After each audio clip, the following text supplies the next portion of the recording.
deep and broad with its vision, a tale with minimal sound and no need for fury. Invest in the real. It's easy to show fall in love in romantic cities, harder to show two people moving parallel to each other, the subtlety between them, fragile as ink and brush art. Show them falling in love while scrubbing the oven together. It's easy to use preparation of food as the go-to metaphor for love. Show how the same easy translation can speak to cleaning, one of them holding the broom, one standing behind holding them. Make the sunrise tomorrow on a clean kitchen and a mess of a bedroom. Clothes, pillows, bed sheets everywhere. Instead of just sex, have them make the bed together, as if there is a way to tuck corners in that says, "You are important to me, and I want you to be safe and sleep well wherever you are around me." That is the story I want to tell, the way love can last. Passion is just one of the special effects. Dedication is the movie. I'm ready for my close-up. I'm ready for yours. I'm ready for a long panning sunset shot. Two people, a horizon, the bird cry end of another good day. Cut, print, wrap.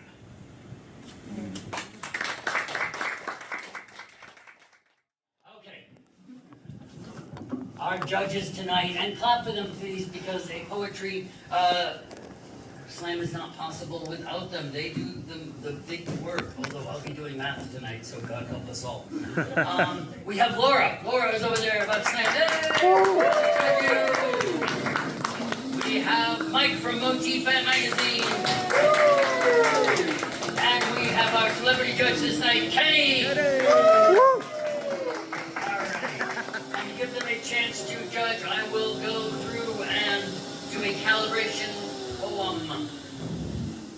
So although I'm older in years, I have decided that I wanted to try dating again, so I thought I would try OK Cupid. Now, okay, I know it is a crapshoot, but I also know some serious long-term couples that have met this way. So after my friends got through with all their jokes about, "You're kind of old, maybe you should try carbon dating websites," they tell me the way to maximize this is to massage the algorithm, which I learned means answer a lot of questions. So I cue the first question up, readying myself for something very personal, but the first question seems more like astronomy. Which is bigger, OK Cupid asks me, the sun or the earth? And then asks me what I would want my private match to answer, and then to rate it on a metric of a little, somewhat, or very important. So I answer the sun, indicate I would also want my perfect match to say the sun, remarking that it is very in its importance, writing in the comments that I need to know you come from the same galaxy as me. Long distance relationships suck. So convinced I'm being, honest enough, I come to the next question, which asks me, when it comes to your pubic hair, any special care in its appearance? Well, I've stopped picking out the gray ones. Does that count? And I don't even know how or if my perfect match would answer that question. I figure it's a lot like, what passion noises would they make? The kind of thing you would only find the answer for if a match was made, a connection established, the first date gone so well that they say, "Look, I don't sleep with people on the first date, so drop me off, circle the block, and ask me out for a second date, only this time park the car and lose the keys." Yeah. And this wonderful fantasy lasts as long as it takes for the next question to come up. Describe yourself vis-a-vis the life cycle of the North Atlantic salmon. Folks, the options are not even subtle. There is A, spry, young, sprat, young adult, mature, out swimming with the fishes, and D, mature / has kids / dead. Dead.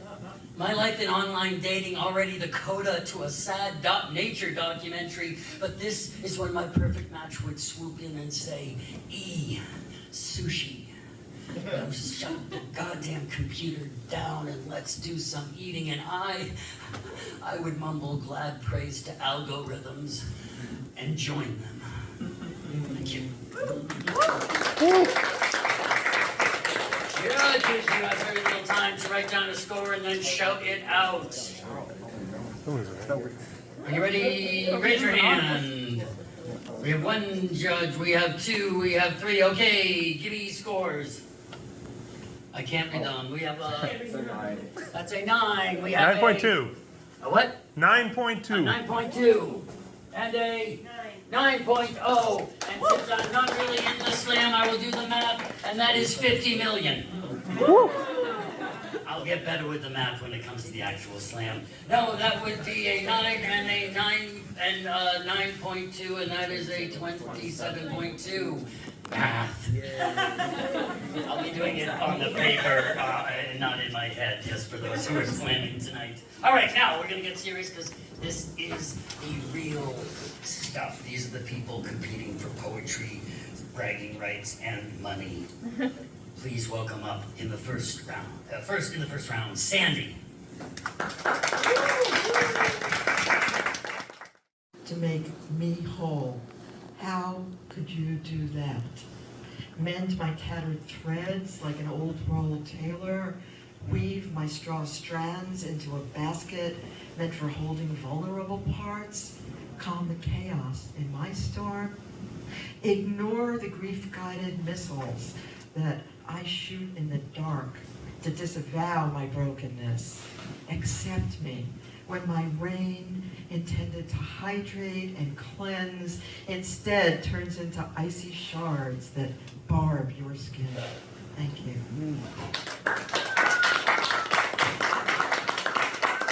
I forgot to mention this beforehand, but the first poet didn't become any kind of factor. According to slam rules, you have 3 minutes with a 10-second grace time. Past that, you lose half a point for every 10 seconds or fraction thereof that you go over that time, so poets keep it brief. Brevity is the soul of wit. Shakespeare wasn't fucking with you. He was trying to help you out in a slam. All right, next up, hold on a second. All right. Oh, ow, that hurt. Please welcome up next, Damien.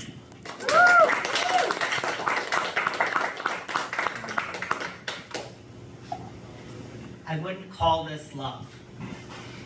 It is a Wednesday, and I don't know if I'm about to get a dick pic or a baby pic, but I am for sure about to click that Snapchat notification, because even if it doesn't seem like it, we have something.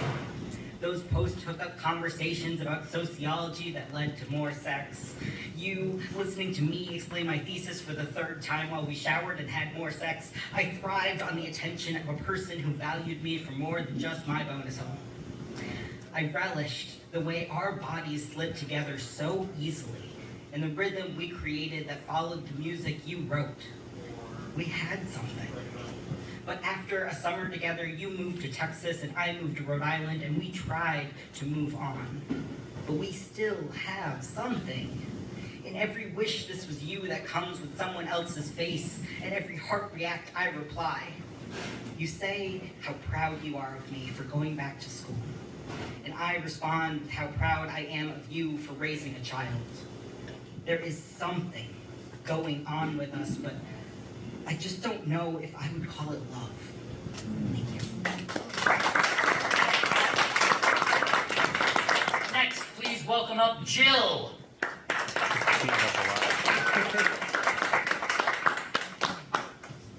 It's called Mirrors. The sunset caught me gazing at it in the rearview mirror. We play coy some days and I often lose. I'm at that point where I can't decide if I have a home or just a perching place. Maybe that's why I feel better moving. I'm coasting at 70 towards a blue horizon, but that sunset keeps winking scarlet at me. I'm avoiding its flirting, focusing on the lines and staying between lines and not straying from lines within the big line, not the little ones. I'm driving, but I'm trying to decide if the words I'm thinking are left aligned or boldly sitting in the center of this page, in this lane. in this road. The sunset steals glances at my teary eyes through the rearview mirror. It's getting bruised and pierced by headlights, so I look away. I'm going south on 495. The way south is east and east is south and leads to places I know but tend to forget. It's funny how you forget things long before you forget how they feel. And when you're stuck in the sunset between knowing and feeling, catching its stare in the rearview mirror, it's so hard to look forward. Because you know how you feel more than you know how you felt. It's the constant revision, changing word, changing tense, changing so simply where you pause and where you end. Until what you felt is miles behind, just caught in a glimpse in the rearview mirror. We play coy some days. It's far, but still so near. I'm misunderstood. A woman who is a child of God, but is scorned. A woman who has a memory immaculate, but is questioned.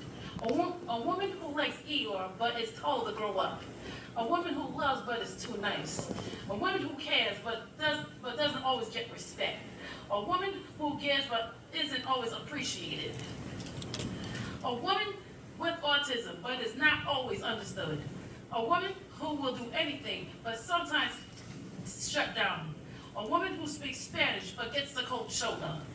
A woman who loves soccer, but not everybody likes it. A woman who speaks up, but is not always taken seriously. That's why I'm misunderstood. Only God sees the true heart and knows me more than anybody. Thank you very much. And give it up now, last in the first round, but not in our hearts, Helena.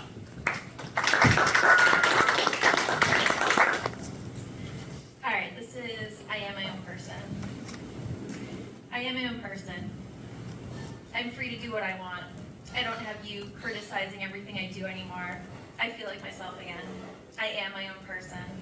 I have interests I can finally explore again. I love yoga. I love art. I love writing. I am my own person. I don't constantly feel like I'm walking on eggshells with fear that I'm going to say something to make you mad. I don't have you constantly blaming everything on me. I am my own person. I finally don't feel awkward in social situations because of you constantly putting me down. I love talking to strangers. I love being social. I am my own person. I love skiing and snowboarding. I can finally be the person I want to be, the person that makes me feel good and happy. I am my own person. I don't have you discouraging me from doing anything that I want to do that you don't have interest in doing, because God forbid we spend some time away from each other. I am my own person. I don't have you putting me down for every relationship that I have to make it seem like you're the only person I should be spending time with. I am my own person. I don't have you constantly telling me you're right because you're smarter than me. I don't have you throwing personal things I shared with you back in my face. I am my own person. I don't have you bullying me around anymore, trying to intimidate me, getting in my face, threatening me. I am my own person. I don't have you pushing, shoving, and slapping me anymore. Who do you think you are? I deserve so much better than that. I am my own person, and I'm so thrilled to see what I could do now. Thank you.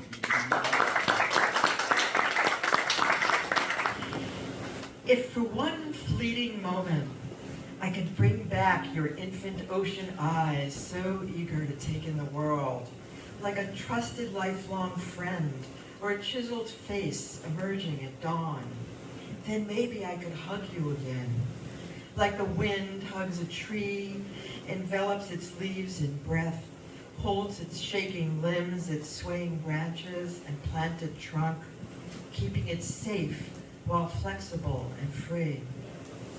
If for one delicious moment I could feel your petal lips latched firmly on my bosom in sleepy subtle bliss, like a butterfly grazing pollen or a lamb's emerging steps, then maybe I could feed you again from the land of milk and honey in the golden glow of dusk, where no one wants from hunger, a lullaby upon my breath. Become a rolling river, crystal clear, eternal, fresh. If for one majestic moment I could resurrect the magic of your tiny feet marching on my thighs, skin on skin, so brimming with purpose and strength, like a warrior set to battle, or a rain dancer beckoning the clouds, unfettered by obstacles. Then maybe I could guide you again, encircle your ankles with my fingers, gently move your feet in unison to my lips for a kiss of peace, to my heart for the beat of life, until my love penetrates each toe, each heel, each soul, and you know you are not alone in your quest. If for one inspired moment I could witness again the angels sleeping on your cheekbones, flickering upon your eyelids, so intent on your innocence and goodness, like a deer leaping in the forest, or a rainbow prism projected on your nursery wall, forecasting colors of your future, then maybe I could protect you again, become an umbrella arched over your dreams, a shaman extracting your pain, a mother cradling your soul in her cushioned palm. Thank you. Cool geraniums along the walk, rose-scented soap in the bathroom. At the diner, she'd choose the booth with the cheeriest bouquet of silk carnations. But across the table from her, it didn't matter if the petals were woven or shaking off dew in the morning. Oh, isn't that nice? She'd always say. She wore perfume that came in gold-toned glass, the kind you found only in department stores, under fluorescent lights and polished linoleum floors.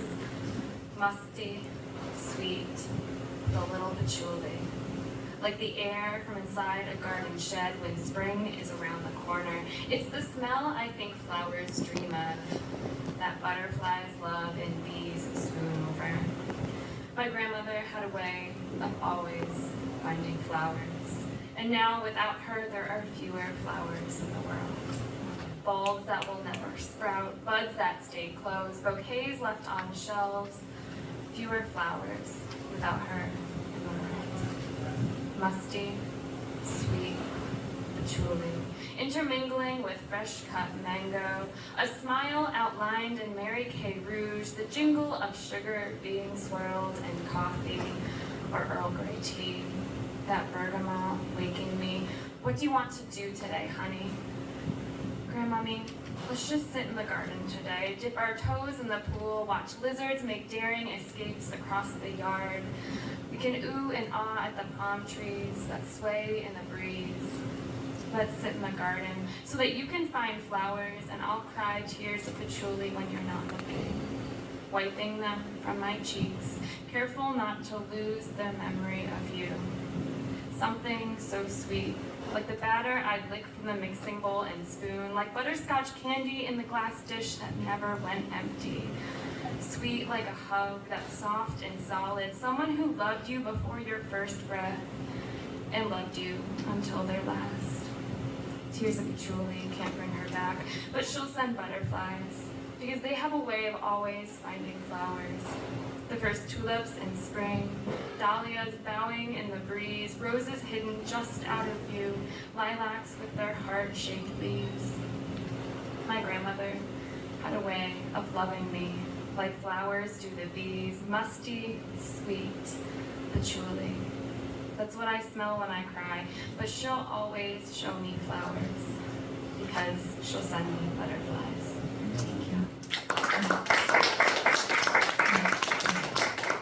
Next up, please welcome Damien.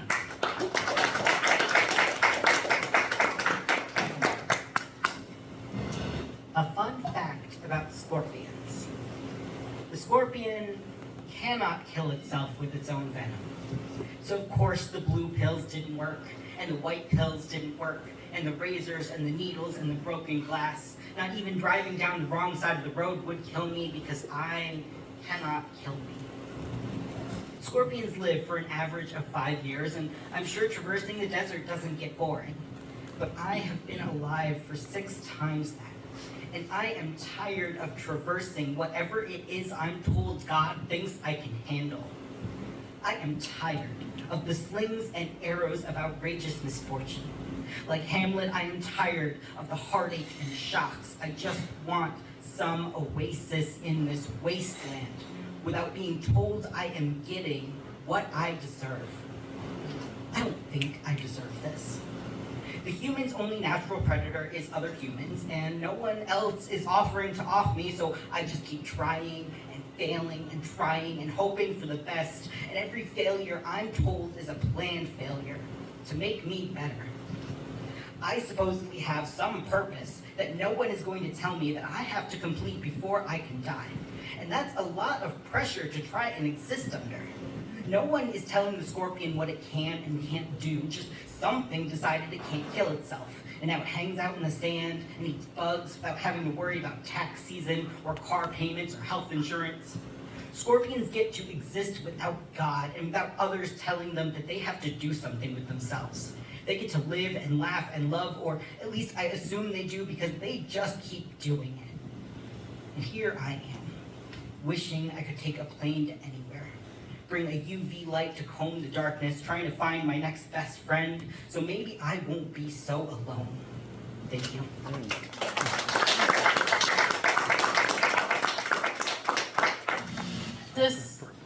This one is must you. Must you be so mean? Get your mind clean. Must you be so rude? Get a grip, dude. Must you be so stiff? Don't jump off a cliff. Must you be so down? Turn your life around. Must you be so cruel? God is the only one who rules. Must you be so scared? He's the one who cares. Must you be so shy? I ain't telling no lie. Thank you.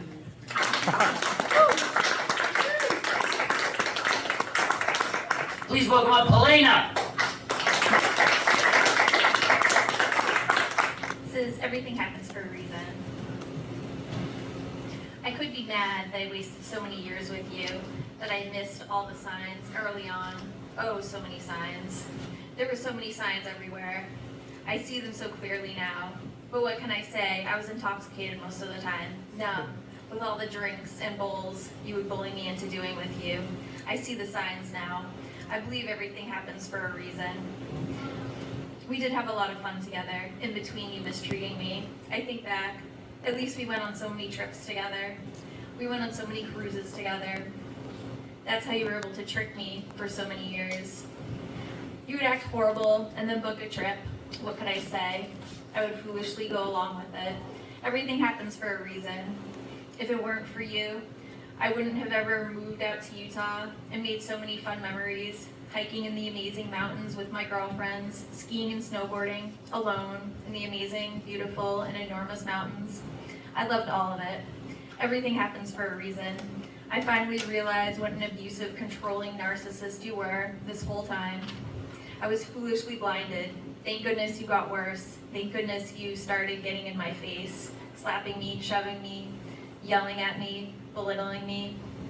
I finally realized just how horrible you were. I finally left you. I finally live close to my family and friends again. I'm so much better off. I have so many memories of all of what we did. I don't regret it. I could be mad I didn't see it sooner. All that matters is I finally did see it and I left your ass. Thank goodness. I'm so much better off now. Thank you. So, the thing they say at slams is the best poets never win. So, I'm going to ask you to give it up for the 3 best poets here tonight. Damien, Andrea, and Helena. Please give it up for them. They came to the gladiatorial arenas and fought with honor. May they come back. Stab a lion. I'm not sure where that metaphor was going. It was Roman. In our 3rd and final round.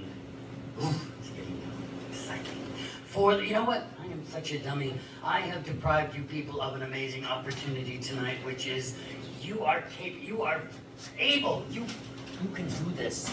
Like, you can walk over to this jar with donations to Motif magazine and put money in like that, which helps this series continue. Well, Just saying. it all goes to the slam, actually. It all goes to the slam, see? Okay, there you go. Now you know where your money goes to. It's so much better than taxes. All right.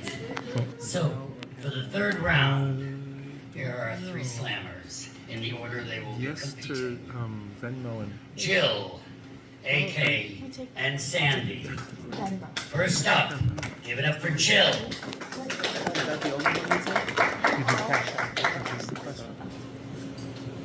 I always think that poets are my friends, so here's a poem called This is the Love Song.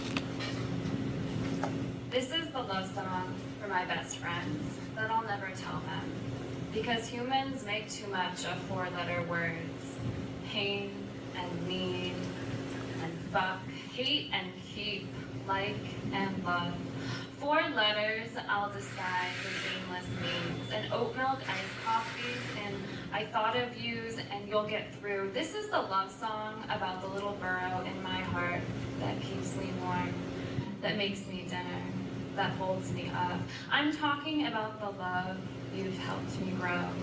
Not an umbrella for the rainy days, not a fake smile for the photo, not a pill to take the pain away, and not a promise that you'll never go. I always thought that love was given, earned, lost, chosen. But I realize now it's a condition. Love is not to gain, love is to be. And this is the love song for my best friends. When before I thought love was a human holding me, kissing me, protecting me, I thought I had to hold love like the string of a balloon, like my breath on a chilly day, like sunshine in a shady room, like my reflection on passing cars, like traction on icy stairs. Grip it. Like dangling off a cliff, like holding in a sneeze, like opening a hot oven, like planting a seed. So carefully before it's lost, like the last warm day in September, like the gifts you always remember, like every crumb of a piece of cake, like the last wisps of a dream before you wake, like love was always trying to get away, like love never wanted to stay. But this is the love song for my best friends that I'll never tell them. Because every time I looked for love in them, they took the mirror and showed me my reflection.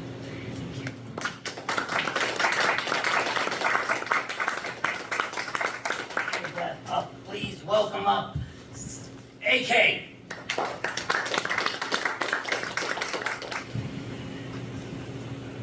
On Memorial Day weekend in post-COVID 2023, Walmart Supercenter dazzles customers with deceptions of happiness.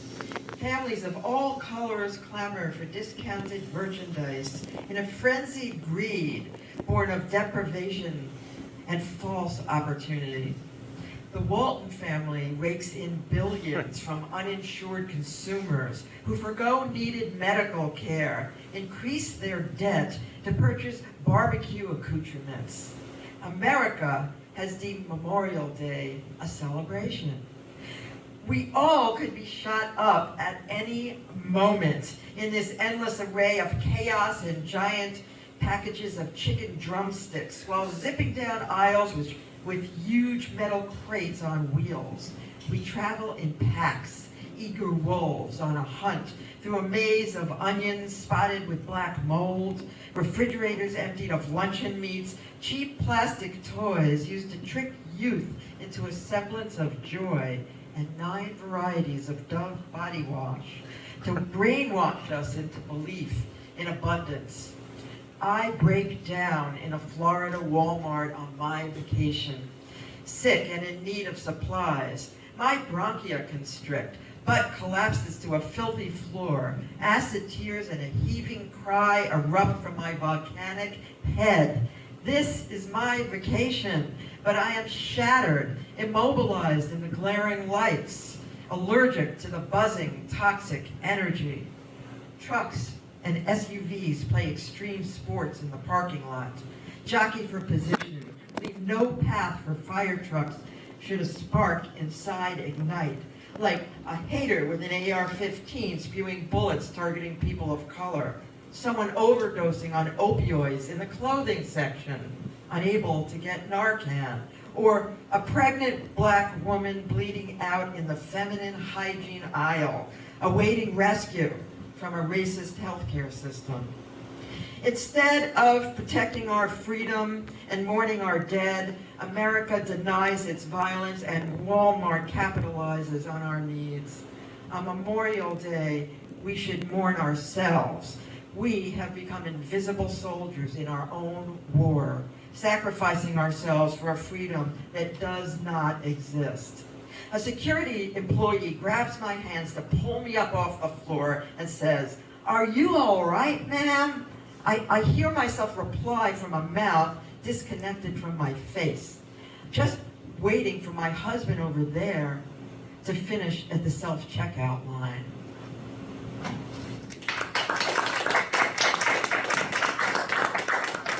Tying for second place with 80.6 exactly, Sandy and AK. Give it up for those poets. Guess who won? Guess who won? Yeah. Give it up for Jill. 81 even. Thank you, folks. That's our show tonight. Come back in 2 weeks. We have a feature here, I believe. Yes? Yes. Yes. Come back in 2 weeks for a feature. 2 weeks after that for another slam. And we'll see you then. Thank you very much.